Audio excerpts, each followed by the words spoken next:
fíjese que el Papa Francisco, como ocurre muchas veces, pues ha dado una serie de mensajes muy duros en cuanto a la geopolítica se refiere. Empezando por su país, pues según reporta la corresponsal de la jornada en Buenos Aires, Estela Caloni, convoca a los argentinos a defenderse de las ideologías y a no dejarse engañar, escuche esto, pues hay posturas ideológicas que terminan engendrando monstruos, claramente refiriéndose al desquiciado de Javier Milei.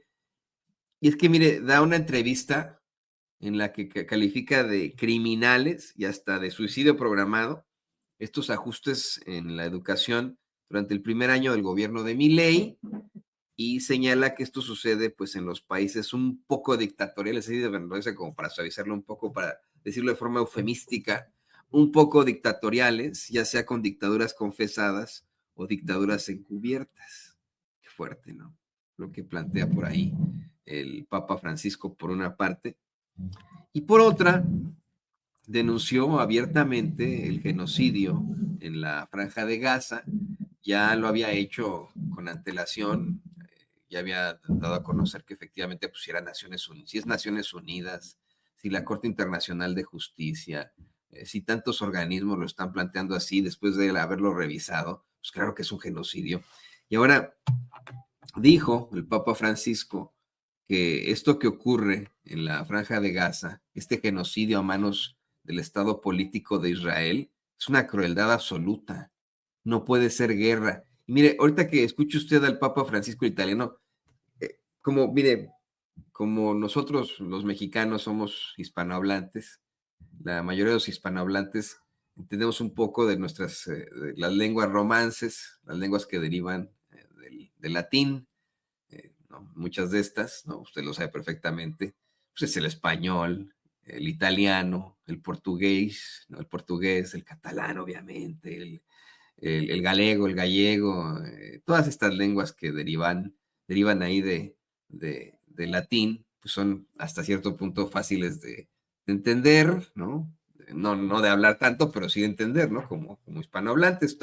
Me parece que usted va a entender más o menos ahí lo que plantea, si no, se lo comparto una nota completa.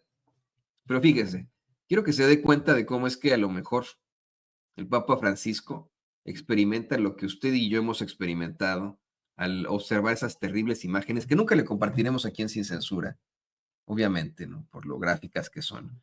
Pero imágenes del dolor que, que está causando tan duro para la humanidad este genocidio perpetrado por el Estado político de Israel, en el que la mayoría de las víctimas son niños, en el que se habla oficialmente de alrededor de 50,000 muertos, oficialmente la mayoría de ellos niños según Naciones Unidas. Naciones Unidas que ha definido esto como un genocidio, así, clara y abiertamente. Eh, Imágenes y genocidio que podemos ver en tiempo real gracias a las benditas y malditas redes sociales. Gracias a las benditas y malditas redes sociales es que hemos podido ver situaciones horrendas en nuestros teléfonos de lo que está ocurriendo ahí en la Franja de Gaza.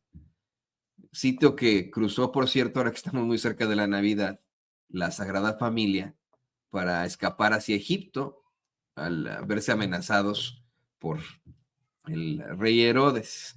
Usted sabe la historia, evidentemente, de la Navidad, pero podemos platicar de la ruta con mucho gusto, pero imagínese usted, mientras que la Sagrada Familia, hace más de 2000 años, sí consiguió evacuar, desalojar, escapar de esa zona para salvar la vida. Hoy, miles de familias se siguen enfrentando a un asesinato sistemático a manos de un Estado político. Un Estado político que de la manera más cobarde acusa de antisemitismo a quienes los cuestionan, a quienes los critican. Eso es el verdadero antisemitismo. Que un Estado político utilice pues el dolor al que se ha enfrentado durante siglos el pueblo judío, utilice a una etnia y una religión para llevar a cabo sus vejaciones y su maldad, para asesinar sistemáticamente a niños, a mujeres embarazadas, adultos mayores o a civiles como usted y como yo. Eso es lo verdaderamente antisemita, lo verdaderamente, pues, que corresponde a un terror ejercido por un Estado. Porque fíjese, hay una diferencia entre terrorismo y terror. El terrorismo es el que se ejerce por parte de un grupo X. El terror se ejerce de parte de un Estado político consolidado, como lo es el Estado de Israel. Y obviamente ese, pues, genocida Estado político, pues, insisto, hasta el cansancio, no le gustó mucho las declaraciones del Papa Francisco, que usted lo verá, hace eh, muy compungido, las hace con dolor, recordando lo que ha visto, hace estos planteamientos tan duros. Escuche usted. Ieri il patriarca non lo hanno lasciato entrare a Gaza come avevano permesso. E ieri sono stati bombardati bambini. Questo è crudeltà, questo non è guerra. Voglio dirlo perché tocca al cuore. Grazie per quello. Grazie.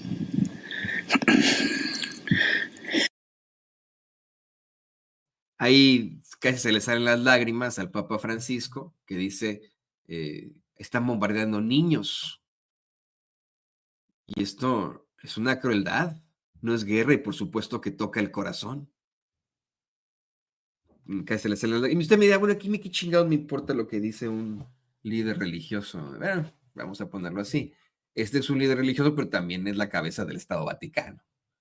Y representa hasta cierto punto, pues además de un líder moral, un líder político, el supuesto, no ha sido un líder político, pues también durante, ahora sí que más de 1000 años, ¿no? Eso sí es un hecho, nos guste o no.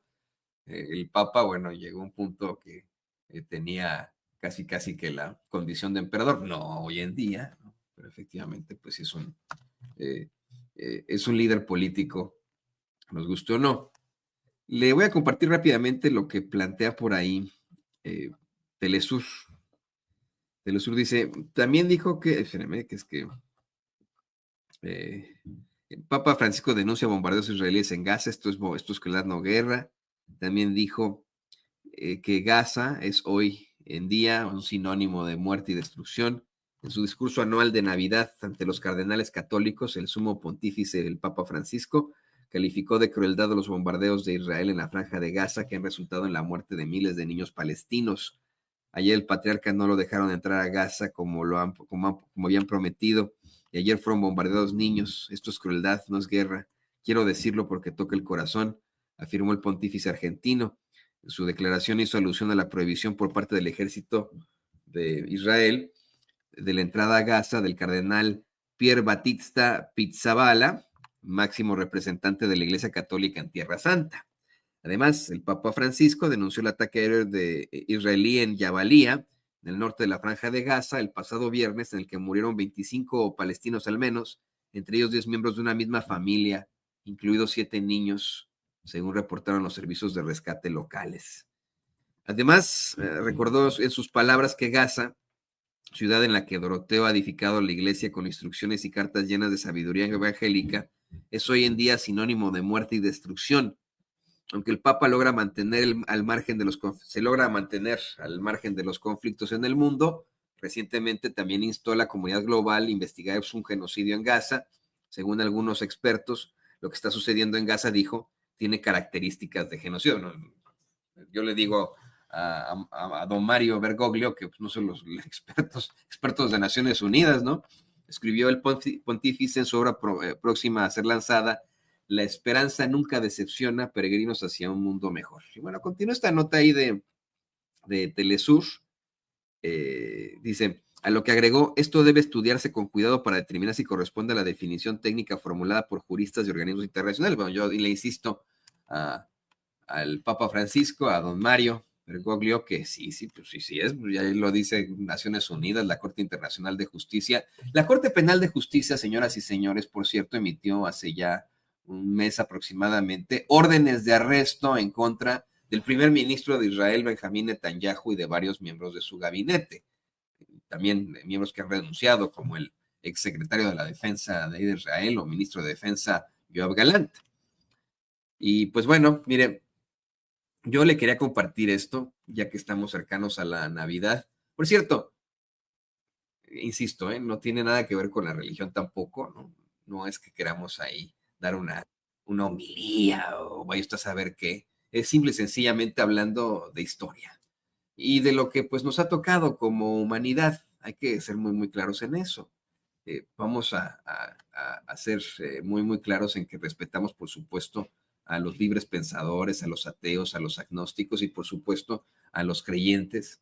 Y ya que pues nos acercamos a la Navidad, en primer lugar, a lo mejor ahí me pueda poder usted corregir, pero eh, la Navidad que hoy celebramos se da después de un proceso de aculturación, precisamente cuando el emperador Constantino convierte al Imperio Romano en imperio también católico, ¿no? Católico es de todo, ¿no? Lo que es de todo, ¿no? Pero bueno, lo convierte el cristianismo y se hace un proceso de aculturación en el que se cambian a los dioses por santos, a las diosas por santas, y en el que pues se uniforman las fiestas. La fiesta del solsticio, que se celebraba en varios puntos de Europa y en varias culturas europeas, se celebra, vamos, en estas fechas, ¿no? Entre el 22 y el 27, ¿no? Cuando se da el solsticio de invierno. Y también en el Imperio Romano, bueno, en la tradición romana, se celebraba a Júpiter entre el 24 y el 25 de diciembre. Se ha planteado por ahí que Jesucristo habría nacido en todo caso entre marzo y abril, ¿no? Eso es lo que se ha planteado por ahí, o también, a lo mejor me puede corregir con esto Molay Mazo Tiveros, él es historiador, pero bueno, en este proceso de aculturación, con tal de que los romanos no tuvieran la cachetada tan dura de, oye, pues antes éramos politeístas, ahora vamos a ser cristianos, se habla de celebrar la Navidad alrededor del solsticio de invierno. Ahora bien, sí existió Jesucristo. Eh, los agnósticos o ateos que, bueno, puedan creer o no que sea un Dios o el Redentor, sí existió históricamente Jesucristo. Y sí se dieron muchos de los detalles que pues se especifican en la Biblia. Citando simple y sencillamente la Biblia, si lo vemos como una cita histórica, hay que revisar que efectivamente la Sagrada Familia, compuesta por Jesús, María y José, escaparon de una persecución precisamente durante el nacimiento de Jesucristo. Usted sabe perfectamente, como si usted es creyente o no, bueno, pero que la Sagrada Familia habría viajado desde Nazaret a Belén por este censo que exige el emperador César Augusto para que todos los gobernados del Imperio Romano pudieran pagar impuestos.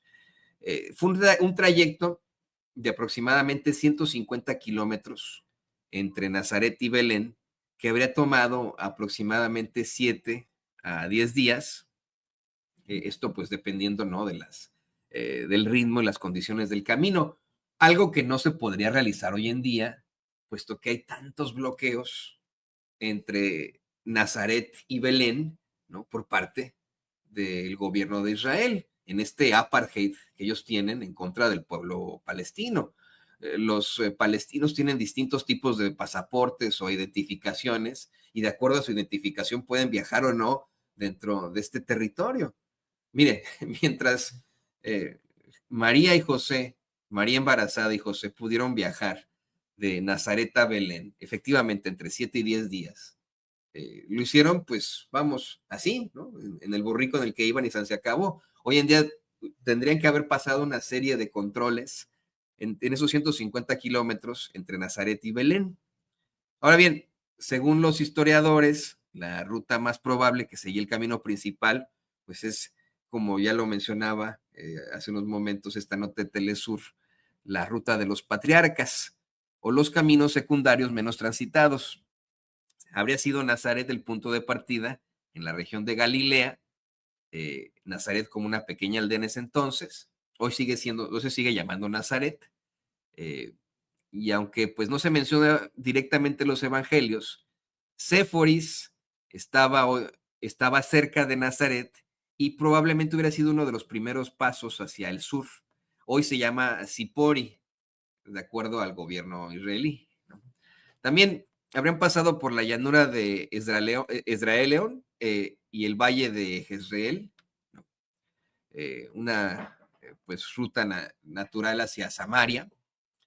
Samaria, que hoy es Cisjordania, usted lo sabe perfectamente, así se le llama en todo caso Samaria.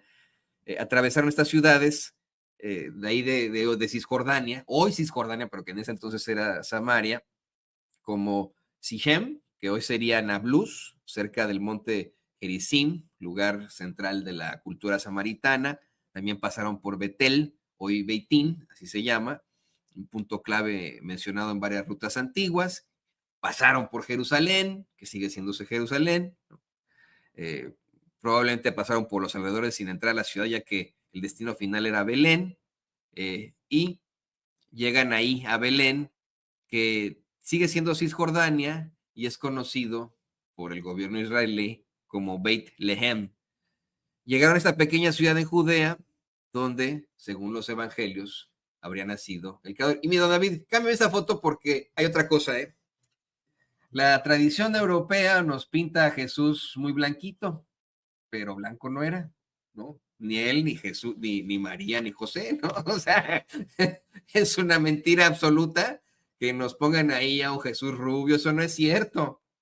Era moreno, ¿no? No, la gente así de la zona de Judea no era como nos la pintan ahí en el arte sacro europeo. Ahora bien, cuando usted lo sabe perfectamente, nace Cristo y el rey Herodes determina el asesinato de los inocentes a sabiendas de que pues, su reinado estaba en jaque, puesto que precisamente sus escribas, sus consejeros le dicen, no, pues es que hay una profecía paga la credulidad del profeta Melequías, si no me equivoco, que dice que pues llegará que nacerá en una de las ciudades más pequeñas de Judea, Belén, quien será el rey de los judíos.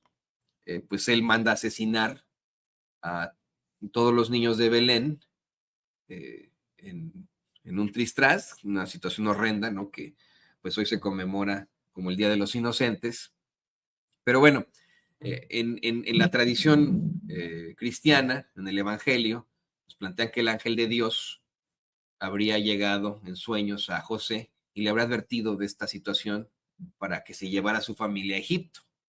Y efectivamente, pues José toma a María, toma a Jesús y se los lleva a Egipto haciendo esta ruta, que hoy no, insisto, no pueden tomar las familias para escapar del genocidio. El punto de partida habría sido Belén. Pasarían entonces por Hebrón, una ciudad importante en la región montañosa de Judea. Después pasarían por Beerseba, que hoy será Beersheba, ¿no? En cuanto al gobierno israelí lo determina. Se habrían dirigido hacia el sur, pasando por Beerseba, la última ciudad antes del desierto. Después habrían cruzado al desierto de Negev. Es posible que usaran caminos cercanos a los oasis para abastecerse. Y ahí entraron a Gaza. Pasaron por Gaza. Entraron en el área costera, una ruta natural hacia Egipto, porque usted lo sabe, mira, y se lo está mostrando don David, Gaza está pegada a Egipto. Entonces, la Sagrada Familia habría entrado en esta área costera por ser una ruta natural hacia Egipto. Gaza era un importante punto comercial y militar, y de ahí, escuche esto, habrían llegado a Rafah, donde hoy se suscitan tantas masacres de inocentes, ahí, en lo que antes se llamaba Rafia, hoy se llama Rafah. De ahí habrían cruzado a territorio egipcio. Y hoy, señoras y señores, familias como la Sagrada Familia no pueden cruzar de Rafah hacia Egipto. No pueden, están en una ratonera. No les permiten escapar hacia Egipto. lo que la Sagrada Familia sí consiguió hacer para preservar la vida para quienes son cristianos es el Redentor, no lo pueden hacer miles de familias en estos momentos. Miles de familias que, insisto, son como la Sagrada Familia. Les guste o no a los genocidas, a los fascistas, a los malvados. Queremos hacerle este análisis de la ruta, pues, con motivo, ¿no? de las celebraciones de Navidad, ya que nos acercamos a la Navidad. Y para hablar de esto y mucho